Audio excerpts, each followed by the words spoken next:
નમસ્કાર દર્શક મિત્રો, આપ જોઈ રહ્યા છો નિર્માણ ન્યૂઝ કાર્યક્રમ હર ટોપિક સાથે આપની સમક્ષ હું છું પ્રીતિ તિવારી। દર્શક મિત્રો, અત્યારે ચારે દિશાઓમાં ફક્ત એક વિષય પર, એક શબ્દ પર ચર્ચા થઈ રહી છે, મહાકુંભ। જેને લઈને જો વાત કરીએ તો અત્યારે અસંખ્ય સંતો, મહંતો, શ્રદ્ધાળુઓ મહાકુંભ ખાતે પહોંચ્યા છે, આસ્થાની ડૂબકી લગાવવા માટે પહોંચ્યા છે। ત્યારે આજના દિવસમાં સૌથી વધારે ચર્ચાસ્પદ મહાકુંભમાં અને અત્યારે મહાકુંભને લઈને જે ચર્ચામાં વિષય આવ્યો છે એ છે ધર્મ સંસદ, જેનું આજે આયોજન કરવામાં આવ્યું છે, જેમાં લાખોની સંખ્યામાં શ્રદ્ધાળુઓ તો પહોંચ્યા છે, સાથે સાથે સંતો, મહંતો, ધાર્મિક નેતાઓ પહોંચ્યા છે, જ્યાં ધાર્મિક બાબતો પર ચર્ચા થવાની છે, જે મુદ્દાઓ પર ચર્ચા થવાની છે તેમાં પણ ઘણા બધા એવા મુદ્દાઓ છે જે ચર્ચામાં છે। સૌથી મહત્વપૂર્ણ મુદ્દો એ છે કે સનાતન બોર્ડની રચનાની જે માંગ કરવામાં આવી છે તેના પર જે ચર્ચા થવાની છે તેને લઈને અલગ અલગ બધા જ વિચારો પોતાના વ્યક્ત કરી રહ્યા છે। આ સનાતન બોર્ડની રચનાની શા માટે માંગ ઉઠી છે અને સાથે જે લોકોને ખ્યાલ નથી કે ધર્મ સંસદ શું છે તે પણ જાણવાનો આજે પ્રયાસ કરીશું। અને આ બધી ચર્ચા કરવા માટે મારી સાથે આજે બે મહેમાનો ઉપસ્થિત છે। મારી સાથે જાણીતા એવા ધર્મગુરુ ડૉક્ટર જ્યોતિનાથ ઉપસ્થિત છે, સાથે જાણીતા એવા આધ્યાત્મિક લેખક આપણી સાથે ઉપસ્થિત છે ડૉક્ટર કૌશિક ચૌધરી। પહેલા તો આ બંનેનું નિર્માણ ન્યૂઝ પર સ્વાગત છે। નમસ્તે। શરૂઆત ડૉક્ટર જ્યોતિનાથજી આપનાથી કરું છું। પહેલાં તો જે લોકોને ખ્યાલ નથી કે ધર્મ સંસદ શું છે એ જણાવશો સરળ શબ્દોમાં તમામ લોકો માટે કે ધર્મ સંસદ શું છે, શા માટે મહાકુંભમાં ધર્મ સંસદનું આયોજન થાય છે? મહાકુંભ એકચ્યુઅલી સંતોનો મેળાવડો છે। આમ જનતા દર્શન કરવા જાય એ વસ્તુ જુદી છે આખી, પણ મહત્વની વાત સંતોની મેળાવડાની છે। કારણ કે વિશ્વની અંદર જેટલા બી સનાતન સાથે જોડાયેલા સંતો છે તે ત્યાં એકત્રિત થતા હોય છે।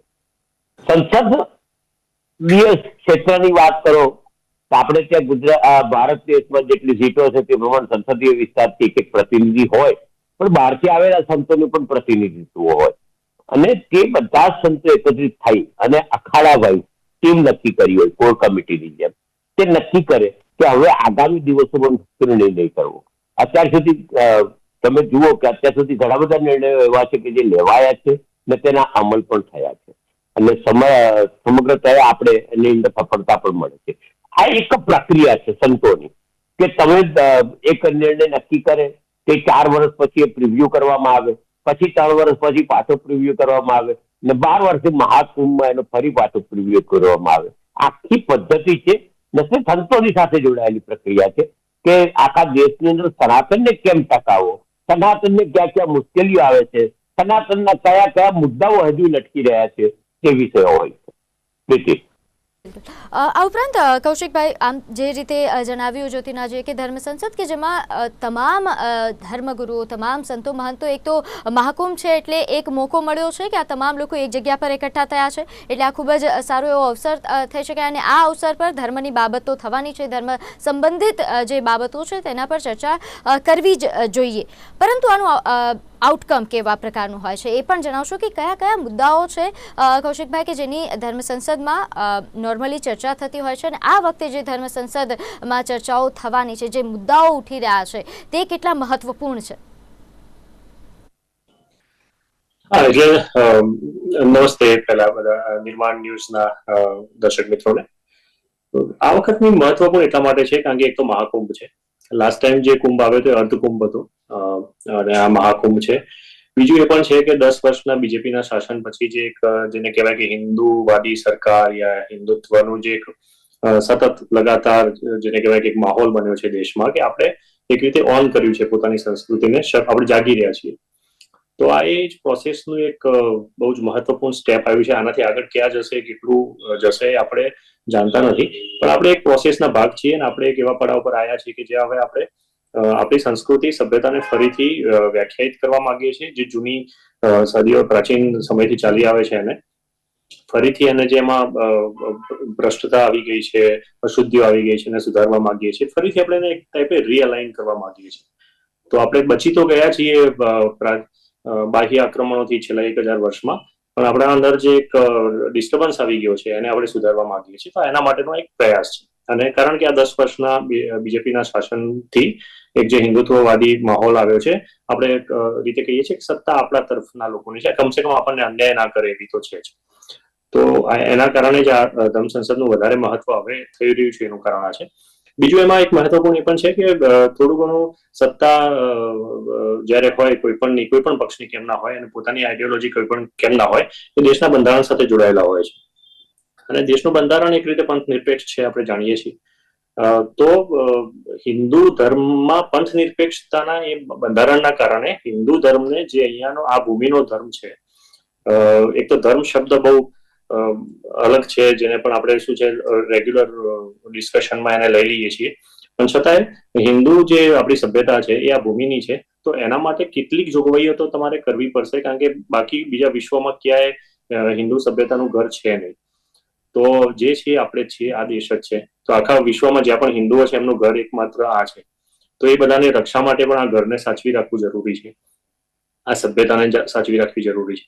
તો એક રીતે બધી રીતે આ જે આપણું ઘર છે, મૂળ રૂપે આને જેવા જે નિષ્કર્ષ રૂપે એ છે કે આ હિન્દુ સભ્યતાનું, હિન્દુ ધર્મનું જે આ ઘર છે, ભારત ભૂમિ રૂપે, ભારત દેશ રૂપે, એને હિન્દુત્વ માટે, હિન્દુ ધર્મ માટે અને હિન્દુ પ્રજા માટે જે આખા વિશ્વમાં ફેલાયેલી છે એમને હિન્દુ સનાતન ધર્માવલંબી લોકો માટે બચાવીને રાખવું, એમના માટે સુરક્ષિત રાખવું, એના માટેની આ કોશિશ છે.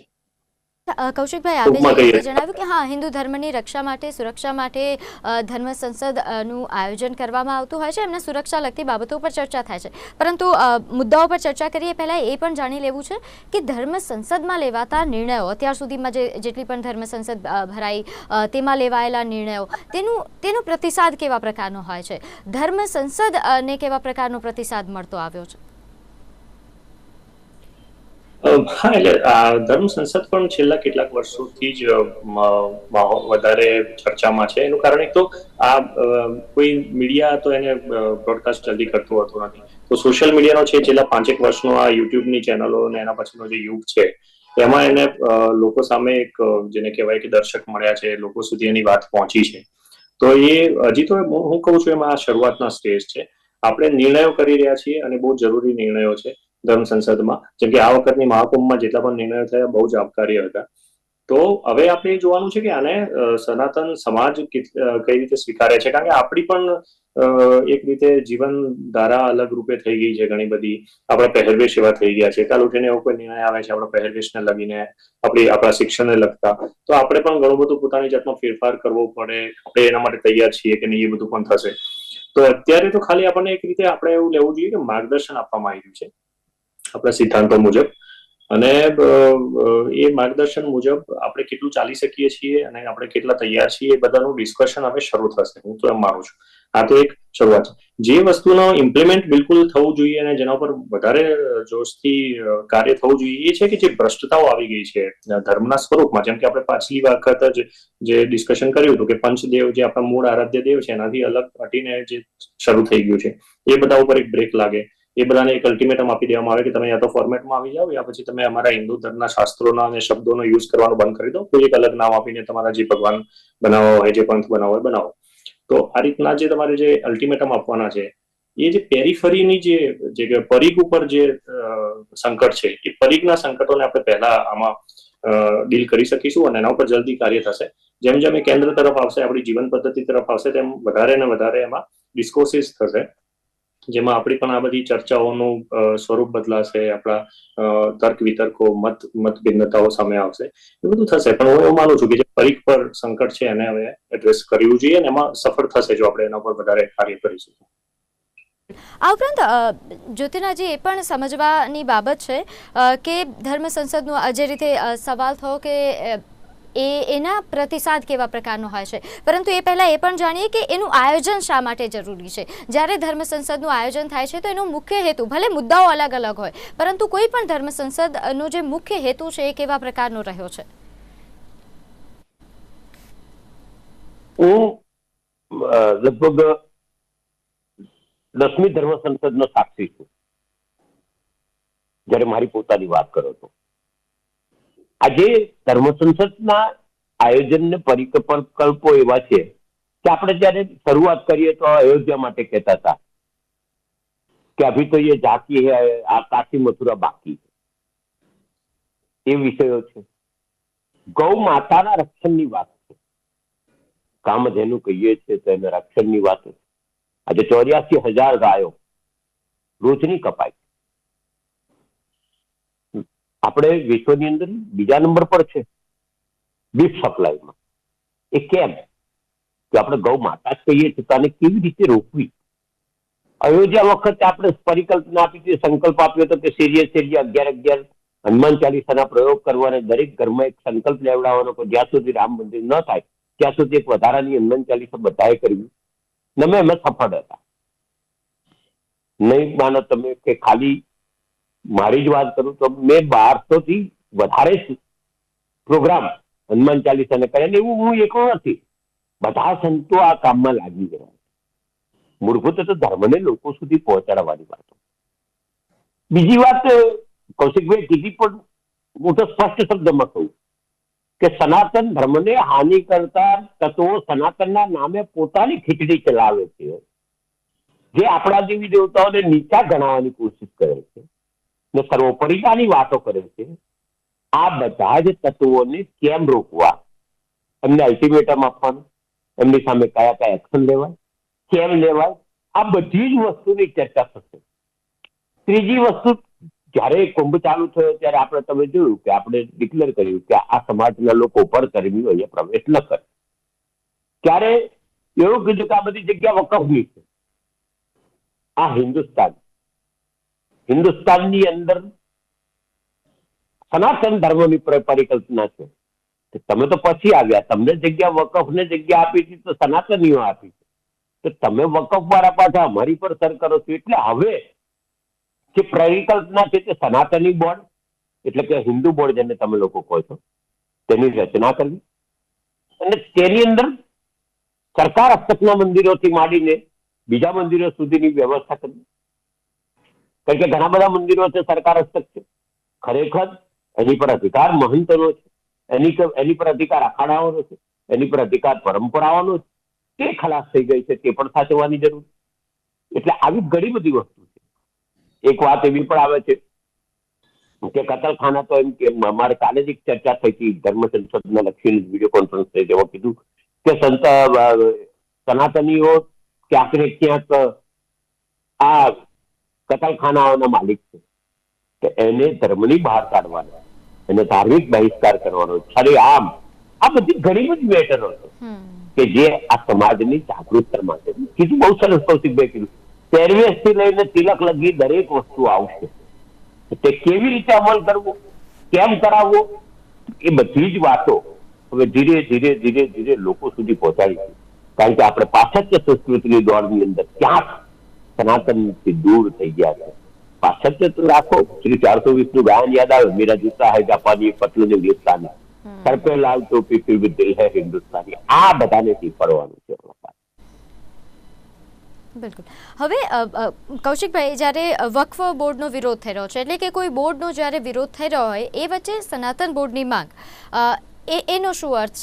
એક તરફ તમે બોર્ડનો વિરોધ કર્યો, કોઈ પણ પ્રકારના જો બોર્ડનો વિરોધ થઈ રહ્યો તો સનાતન બોર્ડની માંગ કેમ ઉઠી રહી છે? સનાતન બોર્ડનું ગઠન થવું શા માટે જરૂરી ગણવામાં આવી રહ્યું છે? એટલે વ્યક્તિગત રીતે હું એને વકફ બોર્ડ સાથે જોડીને જોતો નથી. જે લોકો બોલી રહ્યા છે શું છે મીડિયામાં, એવી રિએક્શનરી વાત છે કે ભાઈ એમનું વકફ બોર્ડ છે તો અમારું સનાતન બોર્ડ કેમ ના હોય, ખાલી એક મુદ્દા રૂપે. બાકી વકફ બોર્ડ અને સનાતન બોર્ડની જે આખી એનો વિચાર છે અલગ છે. વકફ બોર્ડ તો એક રીતે જમીનોના કબજા માટેનું એક છે અલગ જ, અને આપણે એને રોકવા માટે કઈ સનાતન બોર્ડની જરૂર નથી. એને રોકવા માટે તો દેશનું કાનૂન વ્યવસ્થા અને જે આપણી જે સરકાર છે એ સરખી રીતે કાર્ય કરે તો પણ થઈ શકે એમ છે.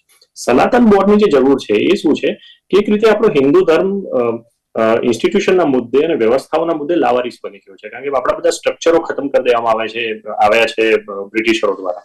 ખાસ કરીને 1835 થી ગુરુકુલ વ્યવસ્થાઓ, બધા અખાડાઓ અને જે આપણી બધી ટોટલી જે વ્યવસ્થાઓ હતી બધા આચાર્યોની, એ બધી એકદમ એક રીતે ખતમ કરી દેવામાં આવી છે. એજ્યુકેશન સિસ્ટમ અને રાજ્ય વ્યવસ્થા એ બંનેથી બિલકુલ અલગ કરી દેવામાં આવી છે. તો ધર્મ જે છે મનુષ્યના જીવનમાં માર્ગદર્શન વિનાનો બની ગયો છે. તો શિક્ષણમાં નથી રાજ્ય વ્યવસ્થામાં કોઈ એના પ્રત્યેના, અને તો એક રીતે માર્ગદર્શન વિનાનો બની ગયો છે. અને ધર્મનું જે સ્વરૂપ છે એમાં કોઈ પણ માણસ કઈ પણ રીતે ગોટાળો કરી દે તો એને રોકવા વાળું કોઈ નથી. દરેકના પોતાના બંધારણીય અધિકારો ગણાય છે. મતલબ બહુ મોટામાં મોટો ધર્મદ્રોહ કરવા વાળા માણસો જે હોય એ પણ કાનૂની વ્યવસ્થા કે રાજ્ય વ્યવસ્થા માટે એનો અધિકાર ધરાવતા હોય બંધારણના રૂપે. આવું બધું ઘણું બધું ચાલે છે. એના લીધે ઘણી વાર શું છે કે સુપ્રીમ કોર્ટના ન્યાયાલયો જે આપણા છે એ ધર્મના લક્ષી વાતોને કેસ તરીકે ગણતા જ નથી કે આનું તો અમે આના વિશે અમે ના સાંભળી શકીએ આ મેટરને.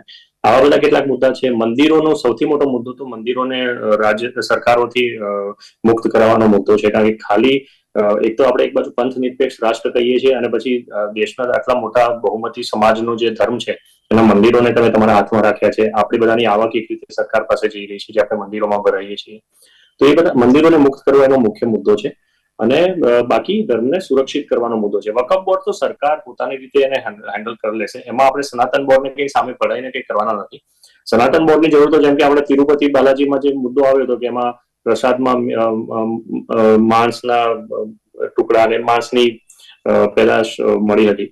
તો એ બધા મુદ્દાઓમાં પછી એક્શન લેવા માટે સનાતન બોર્ડની જરૂર છે. ત્યાં સરકાર કંઈ નથી કરતી.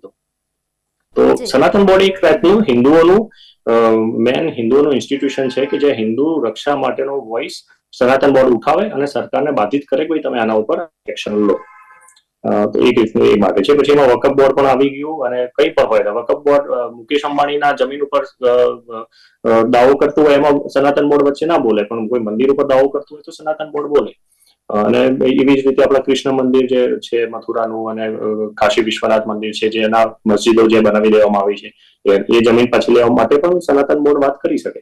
તો આ બધા મુદ્દાઓ સનાતન બોર્ડ દ્વારા વધારે સારી રીતે એક જ ઇન્સ્ટિટ્યુશન તરફથી આવે તો વધારે સારી અસર કરી શકે એના માટેની આ વ્યવસ્થા છે. બધા શંકરાચાર્ય એમાં છે.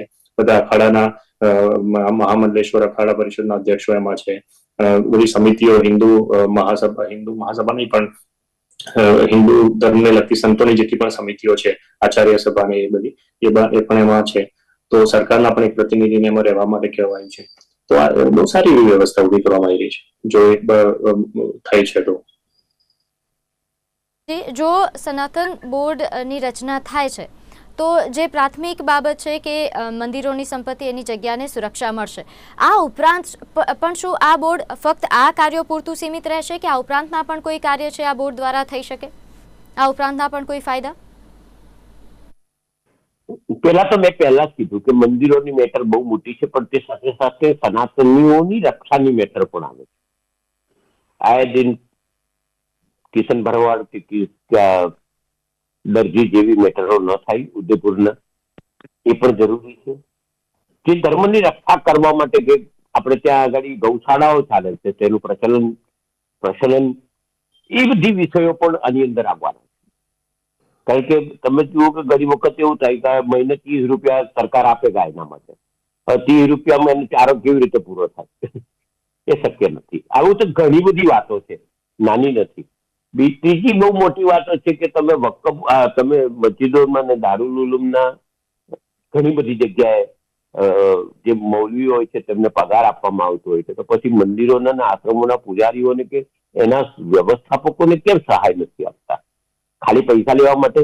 તમને કદાચ ખબર નહીં હોય કે કેટલા ટન સોનું સાઉથના મંદિરોમાંથી કે આપણે ત્યાંથી કેટલાય કરોડો રૂપિયા આ મંદિરોની આવકો તમે સરકારમાં વાપરો છો, પણ એ મંદિરોને કે એ જે પરિકલ્પના જે સંસ્થાઓ છે, જે સંતો છે, જે ધાર્મિક લેવલે જે કામ કરે છે તેમને કોઈ ફાયદો નથી. અને તે આ બધી વસ્તુ ઘણી બધી વસ્તુ છે કે તમે આજે રોડની વચ્ચે આવતા દરગાહ તોડી નથી શકતા, રોડની વચ્ચે આવતી મસ્જિદ તોડી નથી શકતા, મંદિર તમે તોડી નાખો છો. આજે આ બધી ફ્લેક્સિબિલિટીના બહાને જે ઉપયોગ થાય છે તે બધા જ વસ્તુમાં ક્યાંક ને ક્યાંક ચર્ચાઓ થાય, એના નિર્ણયો આવે ને સરકાર આડેધડ નિર્ણય ન લે. એ લોકો અમારી સાથે ચર્ચા કરે. હું જયારે પ્રવક્તા છું બધા શંકરાચાર્યનો, ત્યારે હું જવાબદારીપૂર્વક બોલું છું. ત્યારે આ બધી વસ્તુની જયારે ગણતરી આવતી હોય ત્યારે એક વસ્તુ હંમેશા ધ્યાન રાખવાની છે સમાજની અંદર, અને તે એ છે કે હમણાં જે આવે તે મન ફાવે તેમ કૌશિકભાઈ બહુ સરસ કીધું, પોતાની રીતે દુકાન ચલાવે, પોતાની રીતે લોકો આડેધડ સ્ટેટમેન્ટ આપ્યા અને મૂળભૂત ધર્મને હાનિ કરે. આજે શંકર ભગવાન એમને ગુરુ પગે લાગવાયા હતા. અમે કોકે કીધું કે પ્રબોધમ સ્વામીને તો અમે એમના દર્શન કરલો એટલે ગંગા સ્નાન થઈ ગયું. ભાઈ રહેવા દે ને, આ તમે એક પ્રગટ બ્રહ્મ સ્વરૂપ થઈને બેસી ગયા. ક્યાં જવું આ સૃષ્ટિમાં? એક એવું કે હું શ્વાસ લઉં છું તો પૃથ્વી ચાલે છે. આ કઈ રીતની વાતો કરો છો? મૂળભૂત કુદરતની સંપત્તિઓને સાચવવાથી માંડીને, પ્રકૃતિને સાચવવાથી માંડીને, જીવ સૃષ્ટિને સાચવવાથી માંડીને જીવ દયા સુધીની બધી વાતો આવશે. પરિવર્તનની જે વધતી ઘટનાઓ છે એને પણ ઘટાડી શકાશે? હા, અમારા જે ઉદ્દેશની અંદર તમે કીધું તો હું કહી દઉં, લવ જેહાદથી માંડીને ધર્મ પરિવર્તનની જે મુદ્દાઓ છે તેના માટે તો અમે કામ કરીએ જ છે. તમે નહીં માનો કે છેલ્લા 4 વર્ષની અંદર બધા શંકરાચાર્યો મળીને આખા ઇન્ડિયાની અંદર આદિવાસીઓના વિસ્તારોમાં 250 થી 300 હનુમાન મંદિરો બનાવી દીધા છે.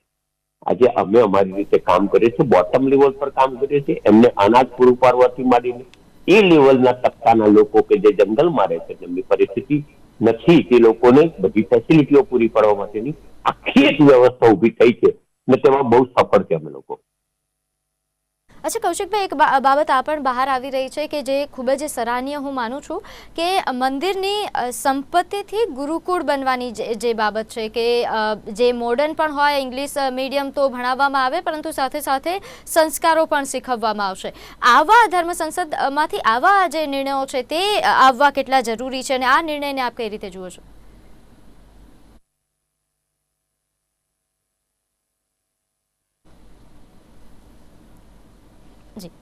હા, એટલે જો તમે મંદિરોને મુક્ત કરો છો, ભારતના મોટા મોટા મંદિર, જે આપણા અંબાજી મંદિર છે, જે રીતે જગન્નાથપુરીનું મંદિર છે, આ બધા મંદિરોની આવક બહુ બહુ મોટી છે. હવે તમે એવું જોઈ શકો કે દ્વારકા તમે દર્શન કરવા જાઓ તો એનો જીર્ણોદ્ધાર સરકાર કરાવે તો ઠીક, નહીં તો તમે ત્યાં વ્યવસ્થા એવું જોશો કે કેટલી ખરાબ પરિસ્થિતિમાં તમને લાગે, બધી ગંદકી લાગે, જૂના સ્થાપત્યો લાગે. હવે ત્યાંના પૈસા એટલા બધા આવે છે કે એ બધા પૈસા જાય છે આ બધા ટેક્સ, અલગ અલગ યોજનાઓ ચલાવવા માટે. તો મંદિરોને જો ખાલી એમની આવક જે ત્યાં આપણે મંદિરોમાં આપીએ છીએ એમને જો આપી દેવામાં આવે તો મંદિરો ઘણું બધું કરી શકે એમ છે. અને પ્રાચીન સમયમાં પૃથ્વીબેન, જ્યોતિનાથ મહારાજ તો જાણતા જ હશે, પ્રાચીન સમયમાં બધા મંદિરો જે હતા એ દરેક મંદિર એક શિક્ષણનું કેન્દ્ર હતું અને સાથે સાથે એ લોન પણ આપતું. જ્યારે રાજ્યને સંકટ આવી જાય તો એક રીતે જેમ આપણે રિઝર્વ બેંક છે એ રિઝર્વ બેંક તરીકે પણ કામ કરતું મંદિર, જો મોટું મંદિર હોય તો. કારણ કે એક ધર્મ એ બહુ મહત્વનો રાજસત્તાના ઉપર ધર્મ સત્તા ગણાતી હતી. તો એ તો આખી અવસ્થા જ અલગ હતી. જો એ પાછા આપણે એ સ્થિતિમાં જઈ શકીએ છીએ તો ફરી આપણે ઉત્થાન મેળવી લઈશું.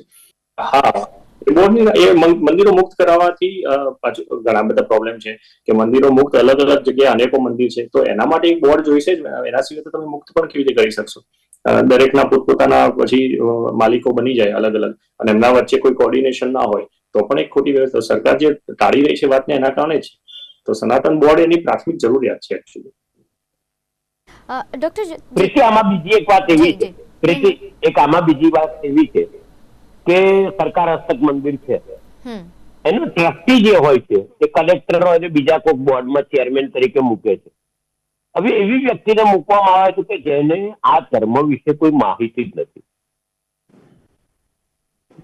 હવે લોકો એવો થાય કે તમે ડાકોરમાં જુઓ તો મહાપ્રસાદી બંધ કરી દીધી, અંબાજીમાં જુઓ તો થાળ ચડાવવાનો બંધ કરી દીધો. તમે મૂળભૂત અમારી તો આખા માતાજી ભૂખી જાય છે અમારી દ્રષ્ટિએ. જે વર્ષોથી જન્માષ્ટમીમાં ગાયોને દાન કરવાની પ્રક્રિયા હતી તે બંધ કરી દીધી ડાકોરે. તો આજે આવી તો કેટલી વસ્તુ છે કે જેને ધર્મનું નોલેજ જ નથી તેવી વ્યક્તિઓને ચેરમેન પદે કે પ્રમુખ પદે બેહાડ દેવામાં આવે, સરકાર તરફથી થોપી દેવામાં આવે. જેનો સંપ્રદાય તો રામ કબીર છે, જેને એને કોઈ લેવા દેવા નથી, તે લોકો અહીંયા સંચાલન કરશે.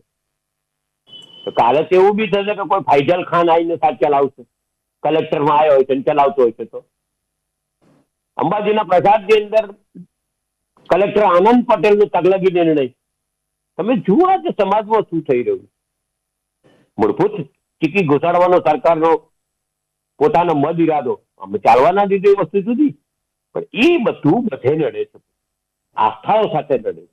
ને મૂળભૂત પ્રણાલીઓ પ્રાચીન સંસ્કૃતિની છે કે ક્યાંય ન બદલાય તે આ બોર્ડ કરશે. બોર્ડ આજે નહીં ચાલે, અમે રચીને રહીશું ને રચાના કરાવીને રહીશું, એ નિર્ણય પાકો છે.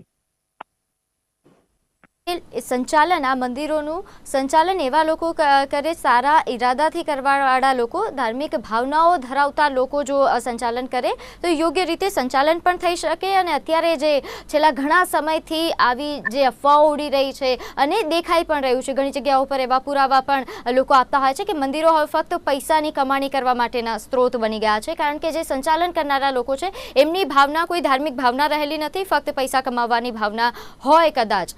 તો એના કારણે જે પરિસ્થિતિનું નિર્માણ થાય છે, જે ખોટી અફવાઓ મંદિરોને લઈને, ધર્મને લઈને ફેલાઈ રહી છે, એ દૂર કરી શકાય જો યોગ્ય લોકો, યોગ્ય સંચાલન કરનારા લોકો આવે છે મંદિરનું સંચાલન કરવા માટે.